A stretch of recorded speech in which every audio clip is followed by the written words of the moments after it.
You're tuned in to the Binge It Babe podcast with your host, me, Candace Estelle.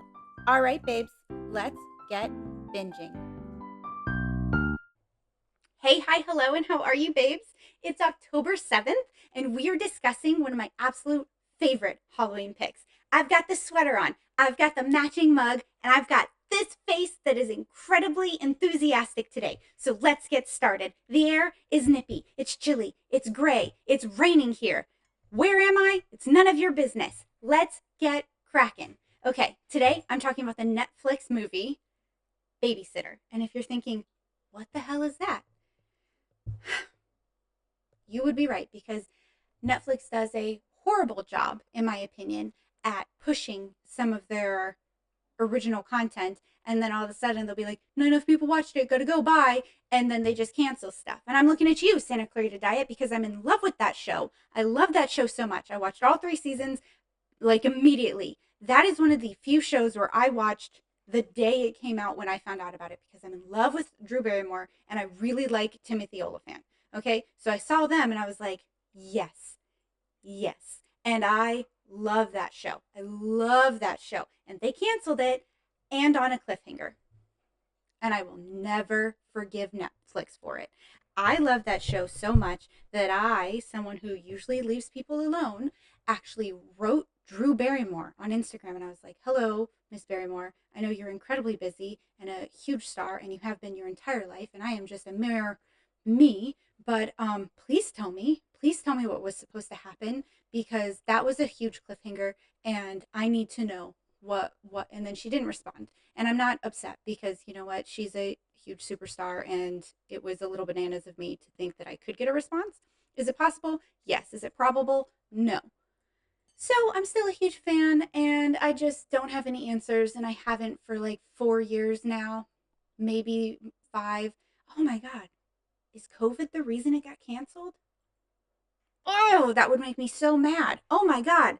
Okay, hold on. Sorry, I'm spiraling out of control somewhere else, and we don't need to go there. We need to make sure that everything looks clean. We look good. I don't know why I'm looking at the camera. I cannot see myself.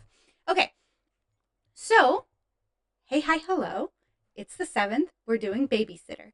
Babysitter is a little known, in my opinion, I don't think nearly enough people have watched it or talk about it or anything, film that came out on Netflix. And it is so much fun. It is 100% a horror comedy. Again, it's not cheesy. Like, it's not a horror parody like Scary Movie is, which I do not like. It is a fun horror comedy thriller, and I love it. Okay? I love it. It is, honestly, if you guys haven't seen the Scream one yet, because that's later in the month, right? But Scream is like up there, and then it's these ones. Okay, Babysitter is like, it's there. And if Scream hadn't been something I watched for years, like before, because it's from the 90s, this might edge it out. Okay, so just keep that in mind. I'm trying to think of where I placed it. I feel like it got placed 3rd. Yeah, Babysitter is 3 out of 31 pumpkins, you guys. It's in my top 3. This many. That's 6. 3. 3. 3. 3. That's 4. 3. I can't do it. My brain is bananas. Okay. So I'm so incredibly excited to talk to you guys about Babysitter. I don't think so, little miss. You guys aren't going to see it, but this is my 3rd time starting this show, because the first time the system was being a little weird, so I restarted it so it's not all clunky and clanky, and I think I figured that out. And then the second time, Aspen just demanded to come over here, and then Domino was crying, so I went to go check on that, and I brought him back, and then Aspen was being rude, and I'll definitely post it because she was meowing quite a bit, and I find that adorable. But I decided 3rd time's the charm, and I'm just going to restart. Oh, and it's my 3rd pick, so 3, and then 3, and I'm so hyped. I'm so hyped. My meds have hit, okay? The ADHD medication is on, and I am alive. I am alive. Okay. Oh my gosh. Okay. Babysitter is about Cole and his babysitter. I'm pretty sure he's supposed to be 14 in the first movie. There is some like age mess up between this one and the sequel, which, spoiler alert, there's a sequel. But Cole is a 14-year-old. He's adorable. Okay. He's adorable. I love him. And he's just like a nerdy little kid who, just, does his own thing. He's pretty introverted. He does get picked on. He talks to like the school counselor at the beginning of the movie, which I absolutely love because he's talking to the school counselor, and the school counselor turns into the school nurse, which, oh my, nurse, whoa, which, oh my God, is that not public school for you? Where all these people, faculty, have to have different hats. So he goes from being the counselor to the nurse, puts his little jacket on, and then gives Cole his flu shot. And you're thinking, why does that matter? Because it's the exact same opening sequence in the sequel. And I just love that. And I'll mention it tomorrow when we watch the sequel together. But for now, just know that I love that and I did catch it. Okay. So the director, creator, producer, I don't know who does what in their jobs. One of the creatives for this is Mick G. And Mick G is a white guy. So just weird there because I definitely thought this was a black guy. Until I looked him up to talk about the movie, I was like, Mick G, that's a black guy. Okay, he's got a cool logo and a silly like sense of humor, obviously. And then I looked it up, whitest guy I've ever seen. And you're thinking, yeah, Irish maybe. And I was not there because it's not spelled McGee, right? It's Mick G, like a rapper.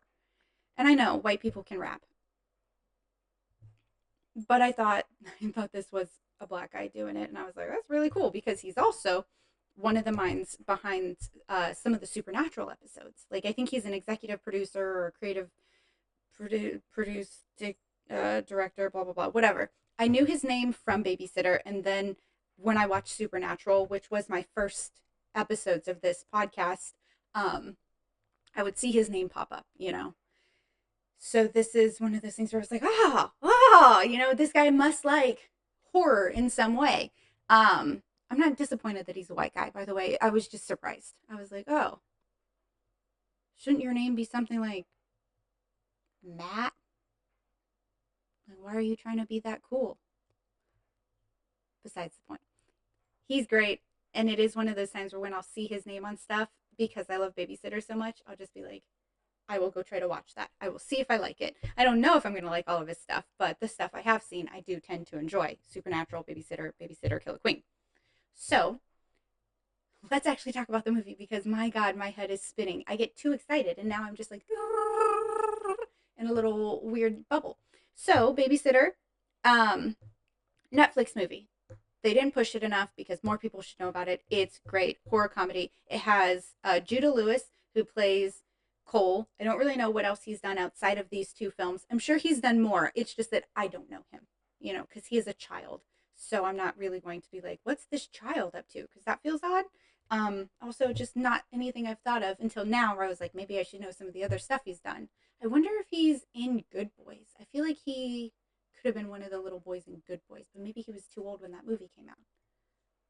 I don't know.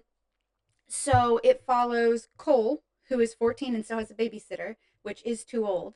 But the babysitter we get is Samara Weaving, who is this generation's scream queen. Okay, I feel like I've said that before. I will say it again. I will say it forever. I love her. She's super pretty. She seems really cool, and she has like the most wicked guttural scream.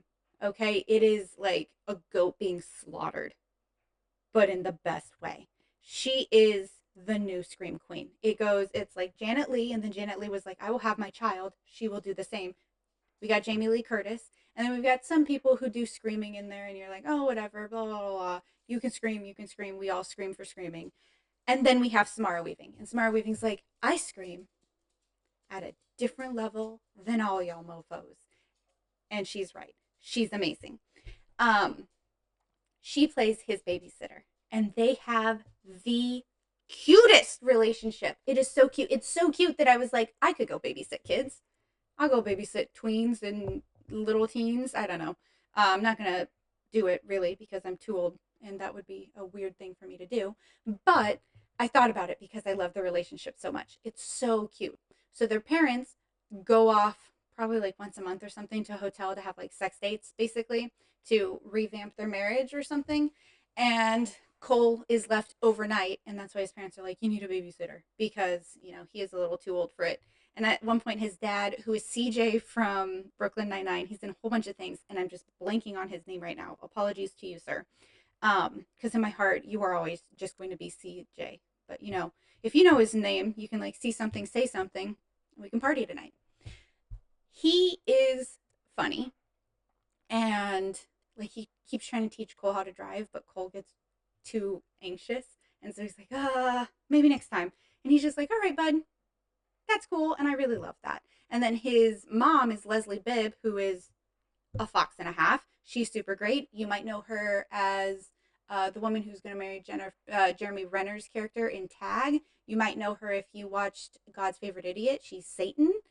I know she's been in more. I feel like she was in The League for a little bit, but I'm not positive. And I recently found out that she is dating one of my Hollywood favorite boys, guys, men's, Sam Rockwell. And they've been together for a really long time.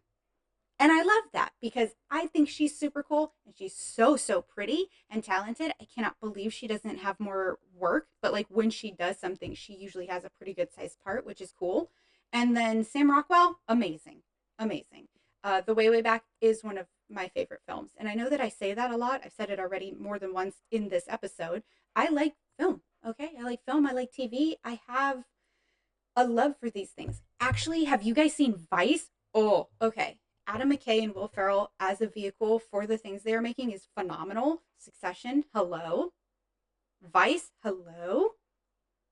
Oh my God, what's the one with Steve Carell? The one I freaking love. It's like the first one. Oh, oh, oh, ah!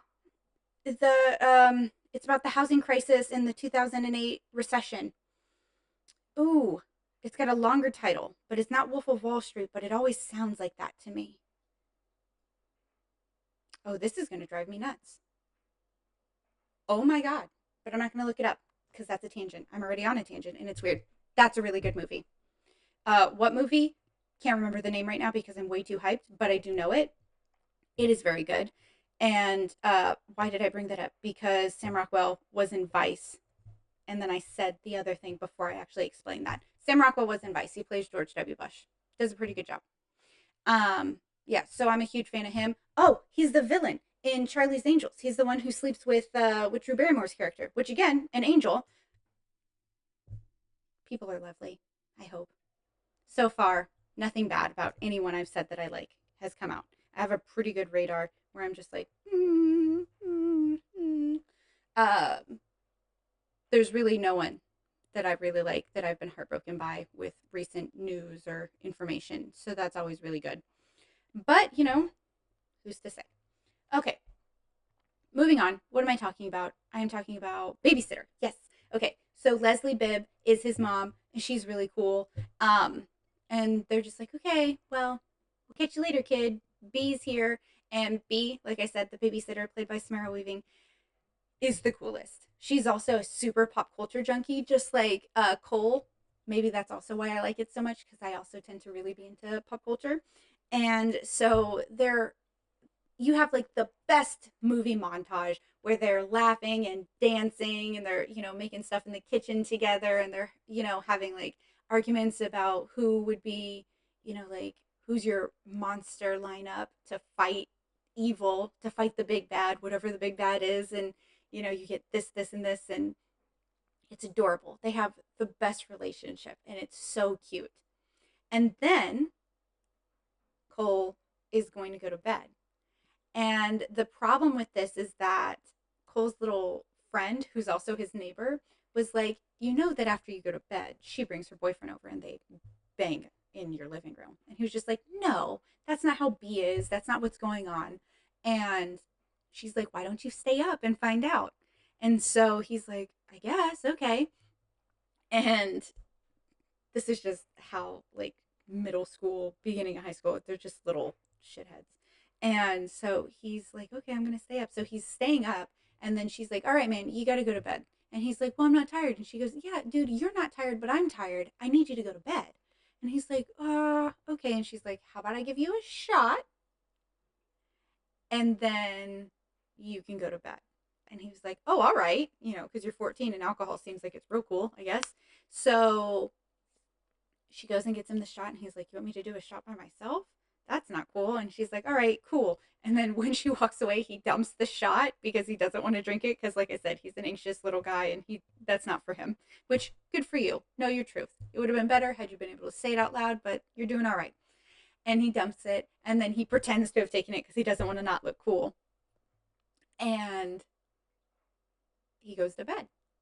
What? Oh, that drives me nuts. I need to remember to figure out how to turn that off, but I forget as soon. So if you're watching, you just saw those stupid little balloons all over my screen, and it drives me nuts because I'm not even sure what hand motion is doing it. I think it's the peace sign. Okay, anyway, so he goes to bed, and as he like goes to bed, he's hiding and he talks to his friend, and he's like, okay, I think he's actually texting her. He's not on the phone. He's like, I'm in bed. And she's like, okay, just wait a little bit. And sure as shit, after a little bit, a whole bunch of people show up, and they're all playing like spin the bottle. And he's like watching from the top of the stairs, like, what goes on with, older teenagers or people who just graduated kind of thing. And so he's watching, and then they sacrifice someone unexpectedly. And that is when the movie gets really good because he's just like, what the hell? Basically, I don't want to give everything away because I don't feel like enough people have seen the movie. But basically, because Cole is a virgin, which again, stupid trope, but because he's a virgin and he's pure, they need his pure blood to do this like satanic ritual where they're all going to get what they want out of life. And it's Bella Thorne, who plays like a cheerleader who wants to be a journalist, but she is not smart enough to be a journalist and also like way too full of rage. And then I want to say his name's like Robbie Amell, who was like kind of a Disney prince guy for a little bit. Um, and he plays like, I think he was a football quarterback, but his reason for being there is just that he wants to kill people, which is hilarious. And then we have John, who is he wants to be a rapper, but he does not have any talent. And then we've got Sonia, who um, just wants to serve Satan, I think is her thing. So, and we have uh, B, the babysitter, and she's basically like the person who gets all of the people, like she's who helps make deals with devils. She's not necessarily a demon. She's still a human, but she's who's making the deals for him basically. And that's one of the reasons she babysits Cole is because he's a virgin and pure. She can use his blood for these rituals. And so they sacrifice Samuel, and I think my favorite part is that they call him Sacrifice Samuel all the time. I love alliteration, but also how silly and ridiculous. So they sacrifice Samuel. They sacrifice Samuel, and it's really funny because B is who kills him, and they have to like drink his blood and then drink Cole's blood, and he starts like his brain matter is like spraying blood everywhere, and it gets into John's mouth, and he's just like, no, no, I don't, like he's panicking, and it's so stupid because they're all characters where you're like, oh, these are just all dumb teenagers, but they're doing something so dark and weird. Okay. Cole sees this. He immediately runs to his room and he starts like tying sheets together because he's gonna run out.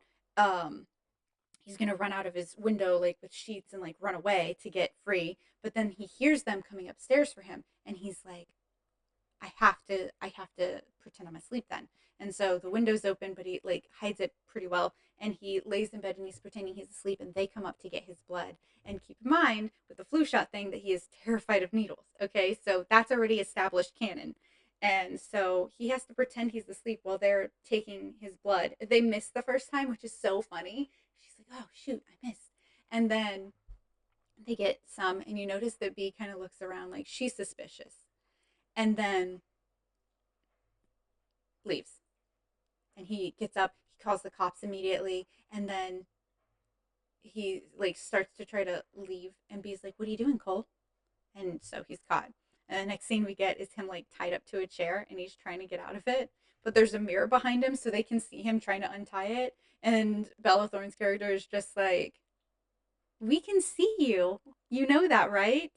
And then B is just like, "Well, he does now." It's stupid. It's stupid. And then B's like, "What are you doing awake, Cole?" And he's like, "What do you mean?" And she goes, "I put enough sedatives in that shot to knock you out until morning or afternoon. Like, what are you doing?" He goes, "Well, I didn't take the shot because you shouldn't be giving alcohol to children." And she's like, "Okay, what are you doing? Why are you freaking out now?" And he's just like, "Because there's a whole bunch of strangers in my house." And he goes, "Why isn't he wearing a shirt?" And it's Robbie Amell who's not wearing a shirt, which is just funny because that's what he wakes up to say. He's like, "Why isn't he wearing a shirt?" And then everyone's like, "That's your question? You're like tied up to a chair. That's what you have to say?" And he goes, "It's weird." And then Bella Thorne's character is like, "Look at him. Why would he wear a shirt?" So B tries to convince Cole that like everything's okay. They were just having a party. It must have gotten a little too loud and it freaked him out. And he's like, "Yep, that's what happened." And as soon as she goes to let him go, the police arrive, which is not great. Because then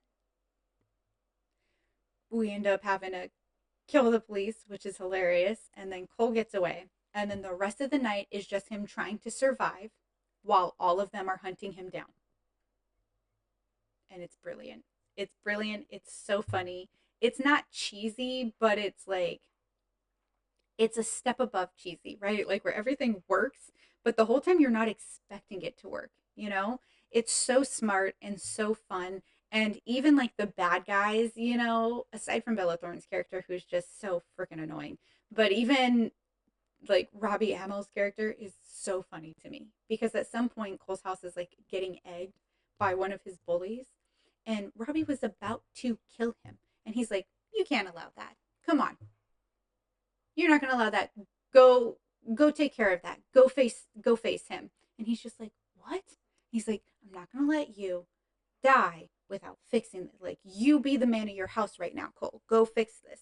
And so he like sends him out there, and Cole tries to explain what's going on, and the guy just like throws an egg at his face and like cracks it on his head and walks off. And then Robbie comes in, like cleans him up, and he's like, "Don't worry, I'm not gonna let you die with egg on your face, bro." And he's like, "All right, I'll give you a head start." And Cole's just like, "You're the captain of the football team or the quarterback, whatever. He does the football." And then he's like, "5, 4." I don't know. It's just, it's so silly and so ridiculous. Okay. And it's so much fun. It's so much fun. I don't think children should watch this. Like, I think you should be about 15 and up watching this, maybe 14. Who's to say? I don't know what your kid is like, but it's, I don't know, it's campy. Campy. That's above cheesy. It's campy, but it's also smart and has me like enthralled every time I watch it. It makes me laugh so hard. So, nope, that's a different episode. I have to just wait. I have to wait because I was about to tag team this with tomorrow. Tomorrow we're doing the sequel, which is Babysitter Killer Queen, and I'm just as excited. So I think I'll just say goodbye. I'll say goodbye. I'll say get on your Netflix, go watch Babysitter if you've not seen it. Okay, enjoy it. Laugh about the fact that somebody chose their stage name to be McG. That's a white guy. I'm very confused by that. Is he Irish of descent and just like cut off some letters to be cool? Does he want to be a rapper? I need answers. I have a lot of fun with this movie. I have a lot of fun with you guys and, talking into the ether as it feels. And I can't wait to see you guys tomorrow. So come back tomorrow on October 8th and we will discuss the sequel to this movie. Bye bye. Later, skaters.